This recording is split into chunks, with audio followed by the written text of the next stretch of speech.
आज हम देखेंगे क्लास 10th का जो चैप्टर नंबर 5 है अरिथमेटिक प्रोग्रेशंस। तो कैसे करते हैं उसको हम ये समझ लें पहले।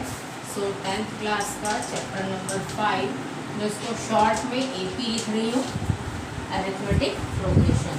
सो व्हाट इज AP या अरिथमेटिक प्रोग्रेशन में क्या होता है। तो सबसे पहले तो हमने ये पढ़ा है कि 1, 3, 5, 7 और हमको ये सब क्या पता है, ये ऑड नेचुरल नंबर है। हमने लिखा 2, 4, 6, 8, ये कैसे हैं, इवन नंबर है। ये सब हम लास्ट मतलब छोटी क्लासों से हम पढ़ते चले आ रहे हैं। तो यहाँ पर ये जो सीक्वेंस है इसको क्या बोला जाता है, सीक्वेंस। और ये जो सीक्वेंस है जैसे लिखा है 2, 4, 6, 7 है ना। यदि यहाँ मैं ऐसा लिख दूँ 1, फिर मैंने यहाँ लिखा 2, फिर लिखा 4, फिर ये 1 का स्क्वायर 1 हुआ है ना। तो 1, 2, 4, इसके बाद मैंने 6 लिख दिया। कुछ इस तरह से यदि हम नंबर्स लेते हैं, बट इन नंबर्स में कोई भी मतलब एक सिस्टमेटिक वे नहीं है ना। 1 आ गया, फिर 1 + 1 2 हुआ, फिर 2 में 2 ऐड हो रहा है, तो इस तरह से, जबकि ऐसा नहीं चलेगा। तो सीक्वेंस क्या होता है कि एक arrangement of numbers is a defined order according to the कुछ रूल होता है, उसके अकॉर्डिंग यदि हम लिखते हैं तो ही वो सीक्वेंस कहलाता है ना। तो हम पहले उसकी डेफिनेशन लिख ले। अ सीक्वेंस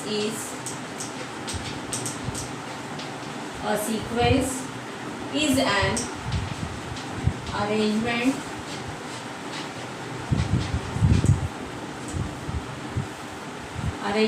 of क्या होगा, arrangement of numbers in a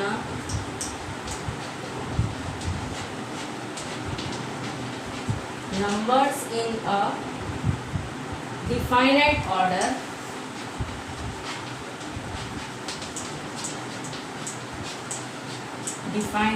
order according to some rule,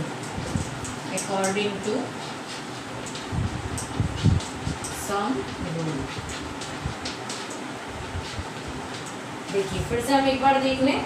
यह sequence is an arrangement of numbers in a definite order according to some rule है ना। तो जो रूल है उसके अकॉर्डिंग होना चाहिए। जैसे अब मैंने ये 2, 4, 6, 8 आपको कहा कैसा है, ये सारे इवन नंबर से, ये सारे ऑड नंबर है। अब मैं यहाँ लिख दूँ, क्या क्या लिखूँ। जैसे मैंने यहाँ लिखा 1, देन 2 का स्क्वायर क्या होता है, 1 का स्क्वायर 1 होगा, 2 का स्क्वायर 4 होगा, 3 का स्क्वायर 9 होगा है ना। ऐसे 4 का स्क्वायर 16, 25 और इस तरह से नंबर लिखते चलिए। तो इनमें मुझे कुछ दिख रहा है ना।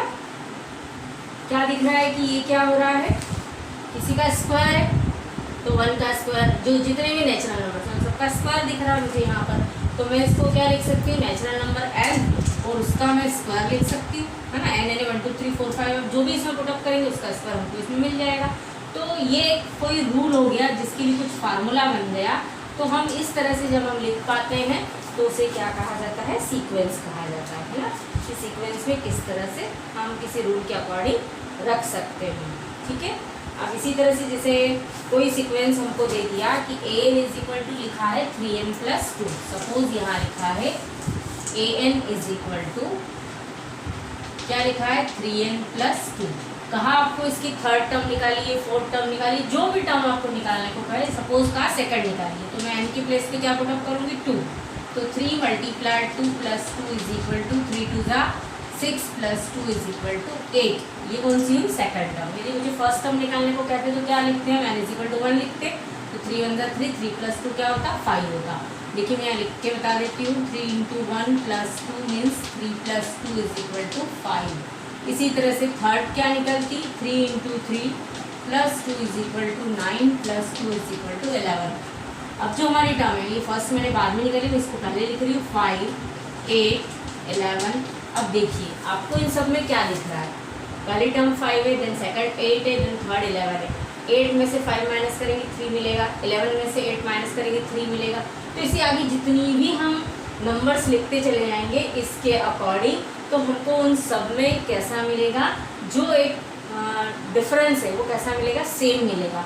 तो इस तरह का यदि कहीं कोई हमको क्वेश्चन दिखता है या हमको इस तरह से कोई सीरीज सीक्वेंस मिलती है तो हम उसको बोलते हैं, क्या बोलते हैं, अब ए पी, जिसमें कि जो डिफरेंस है वो कैसा हो, सेम हो, है ना, अरिथमेटिक प्रोग्रेशन इज कॉल्ड, क्या लिखेंगे कि a sequence a1 a2 a3 dot dot n is called an arithmetic progression if there exist a constant number d such that, किस तरह से मैं वो लिख के बता देती हूँ आपको डेफिनेशन की।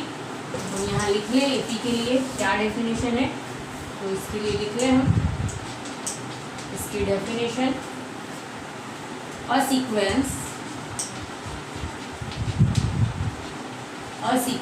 a1 a2 a3, है ना, an, है ना, इज कॉल्ड, इस तरह से हम आगे तक बढ़ते चले जाएंगे, इज कॉल्ड क्या कहलाती है, एन अरिथमेटिक प्रोग्रेशन, अरिथमेटिक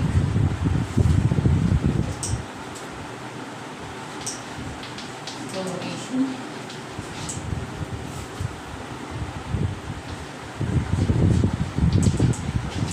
क्या होगा, arithmetic progression if there exist,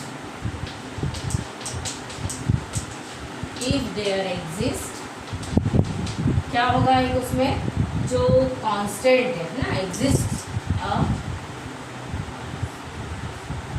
constant number d, जैसा डी मैंने आपको बताया था, डी मीन्स क्या है, डिफरेंस, है ना, अ constant number D such that, क्या होगा देखिए यहाँ पर किस तरह से होगा, जैसे मैंने कोई सीरीज लिखी, ए लिखा, फिर लिखा a plus d, then a plus 2d, a plus 3d and so on, इस तरह से मैं लिखती चली गई। तो देखिए जो फर्स्ट टर्म है, अब ये जो कहलाती है फर्स्ट टर्म कहलाती है, तो ए को हम क्या बोलते हैं, फर्स्ट टर्म, है ना। इसी तरह से जो सेकंड टर्म में से फर्स्ट टर्म यदि माइनस करते हैं, तो देखिए a प्लस डी माइनस ए में करने जाऊंगी तो a से कैंसिल हो जाएगा, d क्या मिला है हमको, डिफरेंस, क्या मिला, डिफरेंस। देखिए हर एक में आप करते जाएंगे, a plus 2d minus A minus D करेंगे तो a से कैंसिल हो जाएगा, 2d में से d गया तो d, यानी हर एक इसमें क्या होगा, हर एक टर्म में जो डिफरेंस है वो कैसा होगा, सेम होगा, तो उसको बोला जाता है डिफरेंस। डिफरेंस कैसे निकालते हैं, second term minus first term, formula भी लिख देती हूँ इसी तरह से। तो यहाँ से इसी तरह से हम लिख लें कि जो डिफरेंस है वो कैसे निकाला जाता है, तो d इज इक्वल टू, या d इज इक्वल टू लिख लें second term minus first term, इस तरह से ये इसका क्या हो जाएगा, डिफरेंस निकल आएगा। अब इसी तरह से मान लीजिए ये तो a plus D plus 2d लिखा है, तो मुझे यदि nth टर्म इसकी निकालनी है तो मैं कैसे निकालूंगी, देखो फर्स्ट टर्म a थी, सेकंड टर्म में a प्लस डी यानी एक उससे कम मिल रहा है, थर्ड टर्म में 3 माइनस 1 यानी 2 हो रहा है तो 2d लिखा आ रहा है, इसकी फोर्थ टर्म में 1 2 3 4, फोर्थ टर्म में क्या हो रहा है, 3d लिखा हुआ आ रहा है, तो n में क्या होगा, एक उसमें से माइनस कर देंगे तो क्या मिलेगा हमको, n minus 1। So we write here nth term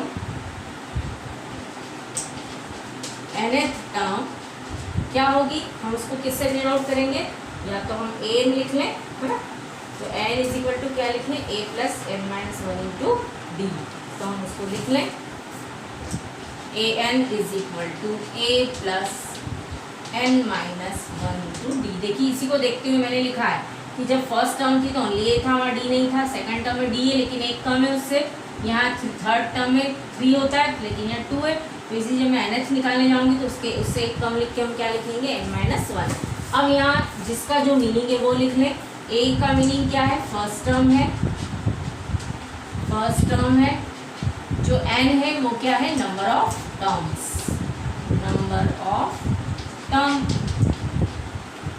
है ना, और जो d है वो क्या है, डिफरेंस। तो a इसको हम l इज इक्वल टू भी लिख सकते हैं, l is equal to a plus n minus 1 into d, है ना, तो an भी डिनोट कर सकते हैं और इसको हम l से भी डिनोट कर सकते हैं। So we write l is equal to, ठीक है, तो ये आप सभी को क्लियर हो गया कि किस तरह से करना है, फार्मूला कैसे बना। अब हम यहाँ पर इसका एक ये भी लिख लें, कभी कभी क्या होता है किसी क्वेश्चन में लास्ट से पूछा जाता है कि थर्ड टर्म निकालिए, लास्ट से सेकंड टर्म निकालिए, तो हम उसमें क्या फार्मूला लगाते हैं, nth टर्म क्या है nth term from the end. लिख लें हम यहाँ पर वो भी फार्मूला पहले, जो n था उसी को l इज इक्वल टू भी लिख सकते हैं, l is equal to a plus n minus 1 into b। इसको हम an को l भी लिखते हैं। कभी कभी जब लास्ट टर्म दी हुई होती है तो हम इसको यहाँ l से डिनोट करते हैं।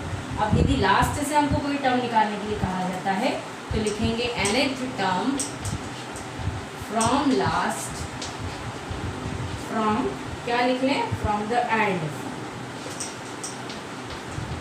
एंड से जो भी टर्म निकालने के लिए कहा जाएगा तो क्या लिखेंगे हम, उसके लिए फार्मूला l माइनस, यहाँ मैं लिख देती हूँ, इधर नीचे लिख रही हूँ l minus n minus 1 into D. ये होता है इसके लिए फार्मूला कि nth term from the end, and से जो भी हमको टर्म निकालनी है उसके लिए है l minus n minus 1 into D. ठीक है, इसी तरह से अब हम इसमें क्वेश्चंस सॉल्व करते हैं ताकि आपको और अच्छे से समझ में आ जाए। और ये जो है a, ये क्या है, जनरल टर्म। आप कंफ्यूज बिल्कुल मत होइएगा, इसको कहा जाता है जनरल टर्म। जनरल, कहीं कहीं tn भी लिखा होता है, उसका मीनिंग भी हुई कि tn ने nth टर्म निकालनी है। यहाँ हमने an से डिनोट किया, l मतलब लास्ट टर्म है, आप ये ध्यान रखिएगा। la क्या है, लास्ट टर्म, लास्ट। डी तो आपको पता ही डिफरेंस है, एन क्या नंबर ऑफ टर्म्स है। इस तरह से ये जो फार्मूले है ये आज हमने कंप्लीट कर लिया। अब हम इसके आगे क्वेश्चन सॉल्व करते हैं। जैसे जैसे एक्सरसाइज आएगी उसके अकॉर्डिंग हम क्वेश्चन के जो फार्मूले हैं वो हम देखते चले जाएंगे। तो पहले हम इनसे रिलेटेड कुछ क्वेश्चन सॉल्व कर लें, उसके बाद हम आगे बढ़ेंगे। तो देखिए यहाँ पर जो फर्स्ट क्वेश्चन है वो क्या दिया है, लिखा है इन exercise 5.1 what is given, in which of the following situations does the least of numbers involved make an arithmetic progression and why? The taxi fare after each kilometer when the fare is rupees 15 for the first kilometer and rupees 8 for each additional 1 kilometer। देखिए इसमें क्या लिखना है हमको यहाँ पर, देखिए यहाँ है क्वेश्चन नंबर फर्स्ट है इसका 5.1 एक्सरसाइज का क्वेश्चन नंबर फर्स्ट। अब देखिए इसमें क्या लिखा है, द टैक्सी फेयर। तो जो A1 है, A1 कितना है, 15 रुपीज़ है ना, 15 रुपये उसकी पहले जो है वो लिखा है each. The taxi fare after each kilometre when fare is rupees 15। अब उसमें हर एक किलोमीटर के बाद कितने रुपीज़ ऐड हो रहे हैं, 8। तो A2 इज इक्वल टू क्या होगा, A2 is equal to 15 plus 8 means क्या होगा, 23। ये तो सेकंड किलोमीटर के लिए हुआ। ऐसे ही थर्ड टर्म के लिए क्या होगा, 15 प्लस 8 प्लस 8, क्योंकि 8 रुपीज़ हर बार उसमें बढ़ते चले जाएंगे, तो ये मिल जाएगा 31। इस तरह से ये सीरीज़ मिलेगी हमको, है ना। और सब में डिफरेंस कैसा दिख रहा है, जो सीरीज़ दिख रही है वो 15, 23, 31 ऐसो ऑन। तो इन सब में जो डिफरेंस है 23 माइनस 15 8 मिल रहा है, 31 माइनस 23 8 मिल रहा है। मतलब ये क्या है, ये क्या दिख रहा है हमको यहाँ पर, कैसा है ये जो लिस्ट है ये किसकी है, लिस्ट जो क्या बना रही है, AP बना रही है ना। तो आपको यही बताना है कि इनमें से जो सिचुएशन है कौन सी AP को बता रही है और क्यों बता रही है ना।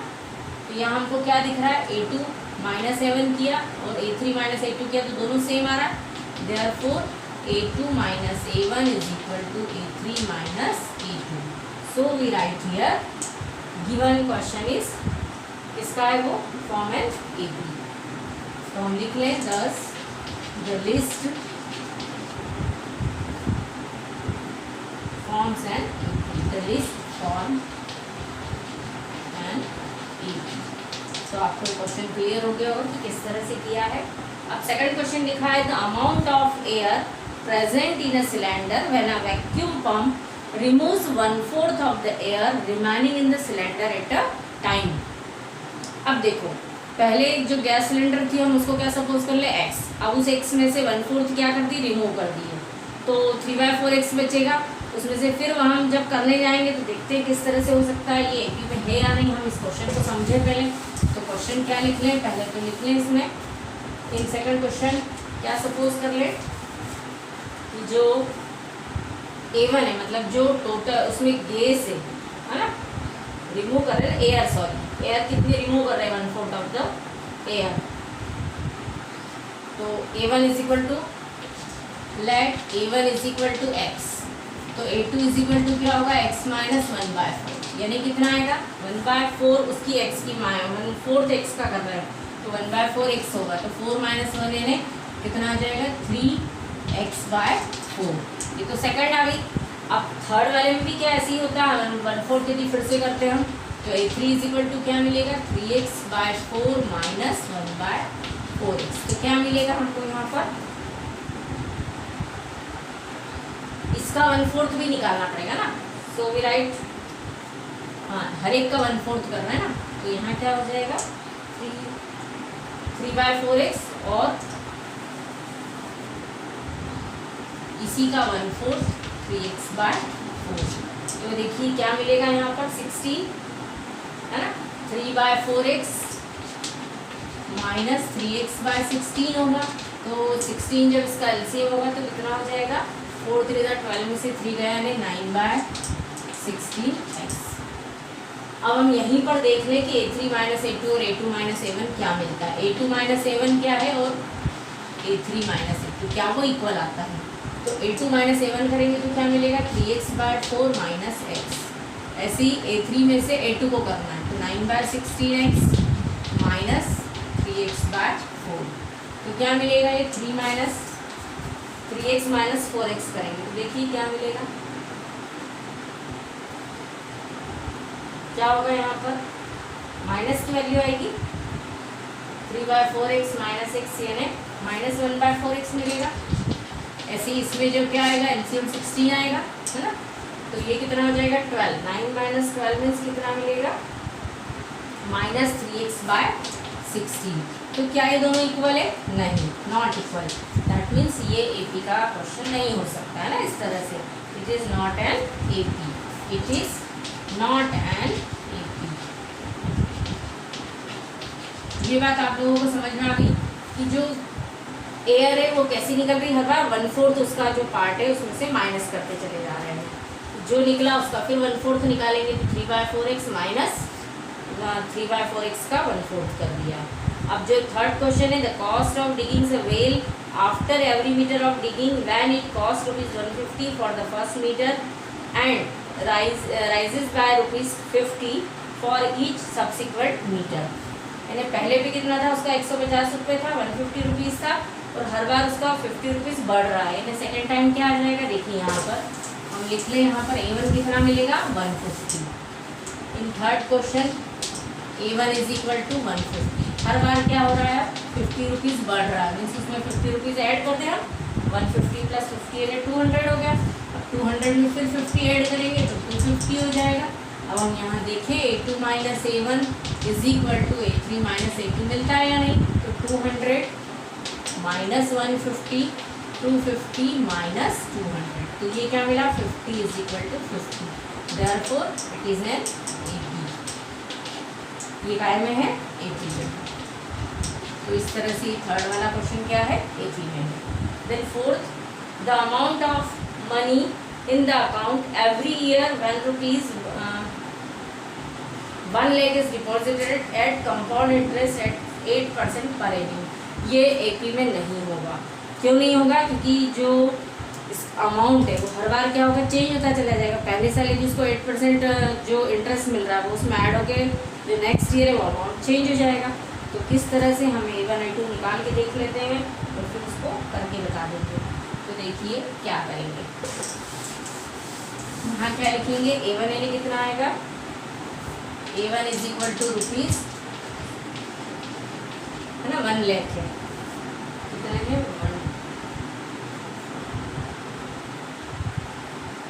नहीं 10,000 है, सॉरी A1 कितना है 10,000, A2 कितना आएगा, इसमें जो 8% इंटरेस्ट है वो क्या हो रहा है ऐड हो रहा है, तो 1,000 10,000 प्लस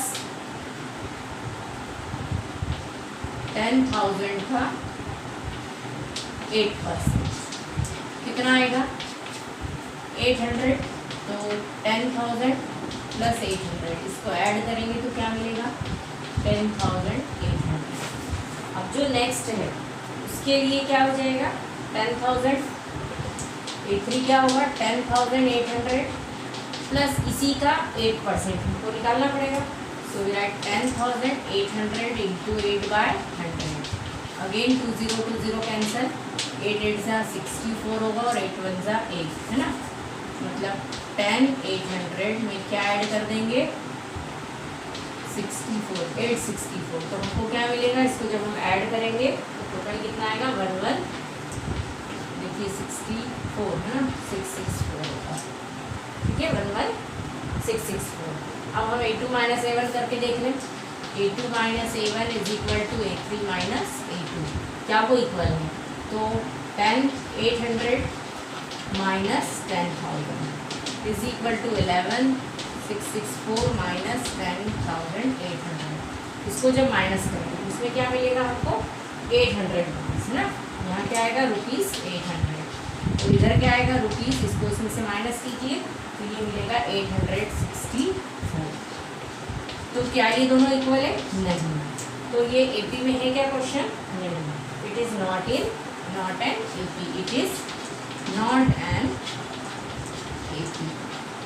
तो इस तरह से ये क्वेश्चन आपको क्लियर हो गया होगा कि कब AP होता है, कि फर्स्ट टर्म में से सेकंड टर्म या सेकंड में से फर्स्ट माइनस करते हैं और थर्ड में से सेकंड माइनस करते हैं, तो दोनों हमेशा इक्वल आना चाहिए। नहीं आता है तो AP में नहीं। मतलब सबसे मेन बात है कि जो भी सीक्वेंस दी हुई है उसमें डिफरेंस कैसा होना चाहिए, सेम होना चाहिए। कहीं भी डिफरेंस अलग आता है मतलब वो AP में नहीं है। तो हमने यहाँ तक इसका मीनिंग आज समझ लिया है, जिसमें मैं 1-2 क्वेश्चन बता देती हूँ ताकि फिर आप खुद कर पाएँ, तो आप अच्छे से कर लेंगे। लिखा है write first 4 terms of an AP when the first term A and the common difference B are given as below. So you write here in question number 2 what is given, see here, है ना।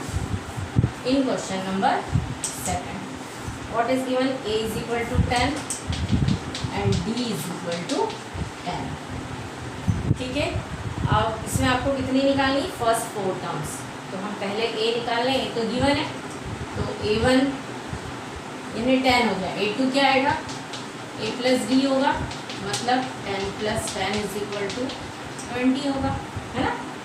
इसी तरह से A3 क्या होगा A plus 2D, हमने अभी formula देखा था, तो A मीन्स 10 और 2 इंटू 10 यानी कितना आया 10 प्लस 20 यानी कितना मिला हमको 30।